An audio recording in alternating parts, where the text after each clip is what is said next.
We had actually, I think, kind of came. We ended up at Oklahoma State together, by almost just a strange coincidence as well. There, some of our quarterbacks, Oklahoma State, entered the portal, and he had a nice spring at Tulsa, and so he kind of earned his way there. I ended up going there first, and I'd say he ended up coming here first. He had kind of made his mind up that he was going to come here prior to Coach calling me with the situation.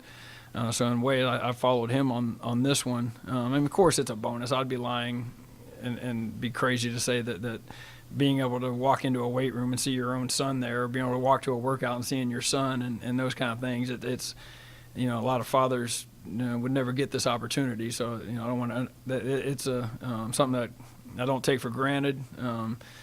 I did spend a lot of my years ignoring my kids in this business, which is part of the game. But so to be able to spend time with him here is a special experience that does mean a lot. But I actually just kind of happened coincidentally.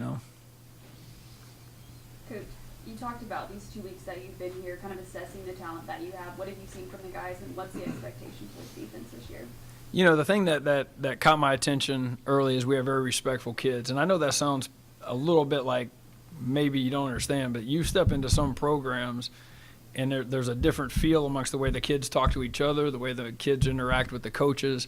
There's things that go on out there that we would all like to say that you're going to step into this utopia and it's all sunshine and rainbows, but you go to some programs and there's a bit of hostility amongst the groups in a lot of different avenues. And the first thing I noticed right away was players helping each other, players communicating with each other, players patting each other on the back and reinforcing things in the weight room, and when we were running, which is a big deal. And that's a tribute to Coach Dearman and the culture that he's developed here, that he's emphasized the importance of team and the importance of being together. And I always use a phrase, mudita, which basically just means I'm more happy for my teammate than I am myself when he has success. And this team, right away, I've noticed they've done that. They work extremely hard. Our kids fight through workouts.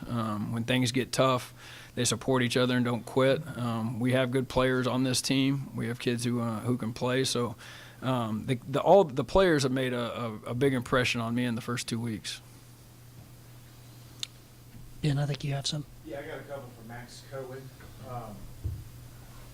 Coach Dearman, I guess we can start with you first. He said, starting leads was a problem last year, right? A couple of games. How do you plan to how do you kind of flip that story this year? You know what? Me and Clint actually talked about it today. We had 3 overtime losses, and I think in all 3 of those games we had a lead, and that's been a deal that has been kind of a monkey we got to get off our back since I've been here. I think 2 years ago we had a halftime lead in 7 or 8 of our ball games 2 years ago. So stress and finish right now in the weight room, stress and finish in our off-season mat drills right now.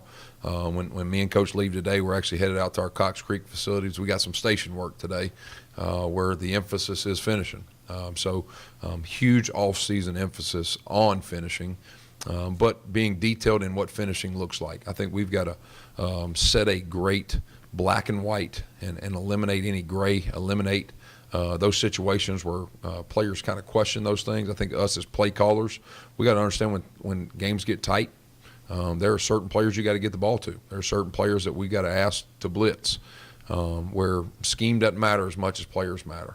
So I think there's a little bit of we got to demand expectations of our players, but I think as coaches too, we got to put the right players in those situations to finish out games, because some guys are just more clutch in those kind of moments, and we got to find out this offseason who those guys are. There's scoring defense for either one of you. I mean, a lot of points in college football now, right? How do you get a defense ready for that? I'll pass that one on to Clint. Yeah, there's no doubt. The game is tilted. Offensive coaches have, things have gotten more creative. Obviously, there's a lot of different concepts and schemes that are popping up. But, when at the end of a year, when you always go back and you kind of look at your self-scout and you kind of study yourself a little bit, through my years, the one thing that always comes up is most of your problems ended up because of player confusion. Like football, it's hard to move the ball if you do everything right. And so as a defensive coach, like early in your career, it's really cool to have 8,000 things that you can call and all these cool blitzes and all this stuff, and then you go on the field and it doesn't work. And you can kind of go with that philosophy that I would rather make the worst call and my players execute it perfectly than make the best call and my players bust it. And when you get to the game of football, a lot of times making the other team truly earn everything they get, as opposed to making a mistake that was a controllable mistake and allowing something, is probably the best part to start with it. And with that, the next part of it is kids have to understand a way to play that minimizes some of that stuff in terms of situational football, which has become so big with the analytics that guys use. I mean, it's a 3rd and 10 on the 50 is not the same as a 3rd and 10 on the 20, which it used to be. I mean, it just means they're going to try and get 5 because he's going to go for it on 4. So there's a lot of the player thinking part of it has become so important the last few years. Getting guys to focus on that, to eliminate big plays and anticipate what's going to happen and know what's going to happen to control some of the scoring. So I think the smarter teams and the teams that don't kill themselves are the guys who are doing it the best. 2 more for Max. Coach Bowen, your previous FBS experience in Kansas as well. How can you carry that over here to UNA? Or what can you take away too? Just experience in general, I think you just end up over the years developing a system that you believe in, whether that's schematically or the way you teach how to tackle, the way you teach how to press coverage, the way you teach how to play a 3 technique. You just get more honed in on the way that you do things with it. So the difference between those schools and this school, people would be surprised at how small it is. This is we have high-level players. We have a lot of guys who could go play at those levels, coaches who can coach at those levels. We'll come across some creative minds in this league that are coaching football. Those FBS coaches, I've been with a lot of really good ones and a lot of really bad ones at that level. And that's kind of just, I think, probably about any industry. As you probably look around, there's some guys you wonder how he got that job, and then some guys you wonder how he didn't get the job. Well, this is a high level of football that we'll do what we can to adapt and adjust to who we see each week. And then last question for Max. What made you want to kind of get the band back together with Coach Dearman again? Well, I talked about that one over here a second ago with that part of it. It's just it becomes when you do get into this business a while and become more experienced, the who you're working for, the support of the people around you becomes really important because we work really hard in this business. This isn't a profession that you can punch the clock and just go in and out on. And so when you're putting in those hours and you're doing those things, you want to be a part of a program where is being supported, people care about it, and you're working with people that you want to see on a day-to-day basis. And so all those things, the fit and UNA's from the community to the school to all that fits all that criteria in my mind. And I wanted to ask you, what is important to you defensively? I know, there's always a coach speak of, working hard and flying around and, hitting somebody, but, what is important to you from that perspective? It sounds like the most generic answer, but tackling becomes the key to about every football game defensively. Like when you play really good defense, you probably look at the film and you realize we only missed about 8% of our tackles that game. You played really bad, you look at it and that number's probably going to be around 19% of your missed tackles. And I know tackling seems like, oh yeah, you play football, you should tackle. But it's amazing how many different coaches believe you tackle like this, believe you tackle like that, the fundamentals. There's all these different things that go into it.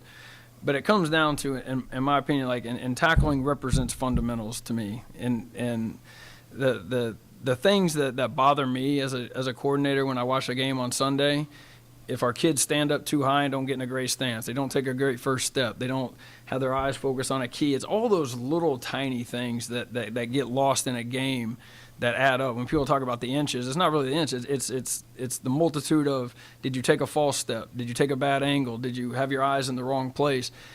The tiny little things are what, it sounds kind of, nerdy or whatever, but the tiny little things about this is what gets me excited. When I put on a play, I want to see 11 of my guys in a perfect stance, taking a perfect first step with a perfect read, and then running to the ball and then celebrating at the end of a play together as teammates. The schematic parts of it, I've had a great defense in a 4-man front, a Dick LeBeau 3-4, a John Haycock Iowa State 3-3. I've had great defenses in those, and I've also had really bad days in all those schemes. The schemes only work when you get your kids to buy into being great teammates to each other, doing it together, and appreciating the little things along the way that make you a great football player, which in my opinion is fundamentals and effort. I'll say this, in coaches, 2 weeks of being here, we're going to go out today and do mat drills, which every team in the country is going to do this time of year. And mat drills are designed to help your players move faster, and it also is a toughness factor. Can the team come together in adverse situations? Well, we've always just done normal drills and mat drills. Well, Coach Bowen brought to our team, hey, this is something, there's an idea I've had. Can we incorporate with defensive players different elements of tackling at the end of this bag drill, at the end of this cone drill? Where today, Coach Bowen's going to get so excited in mat drills to teach two guys how to vice tackle. When a guy's in between us, we're going to all shimmy with our inside leg up. We're going to put our hat placement below the football so our hat can create turnovers. And I'll say this, in 2 weeks, he's been more fired up to teach that than anything else I've been around him doing. We're going to work an angle tackle where they're in a trail mode in a pursuit. We're going to work a banana tackle where they're wrapping around. And he brought all those things to us where we are teaching tackling within things that we're allowed to do in January, which we have never done stuff like that before. So he's already making us better in his 2 weeks being here. I did want to ask you, who has running backs? We're going to split it between either me or between a GA, which with a lot of schools, a graduate assistant usually coaches running backs at most places. I just wanted to double check. Absolutely. And then I did want to ask you, Clint, has your son ever gotten the better of your defense? Right. He did. We were at we'd have a live period at Oklahoma State early on, and it's a nice play on him. I still remember the call. We were in a cover 2 scheme, and he kind of threw about a 40-yard dime right on a corner route. Hit a little kid Gavin Freeman. He punched the ball in the stadium, and then Banks, as he's running by, celebrating, gave me a little pat on the butt as he was going by, I remember the moment, that he did. That was kind of a live drill in practice. He made a play, and as he ran by, kind of gave me the pat on the butt to let me know that he just scored on our defense. And then I think he may or may not told his mom as soon as he got home that day because I had to hear it twice. So, yeah, he has on that time. We got time for one more, and then I want to give everybody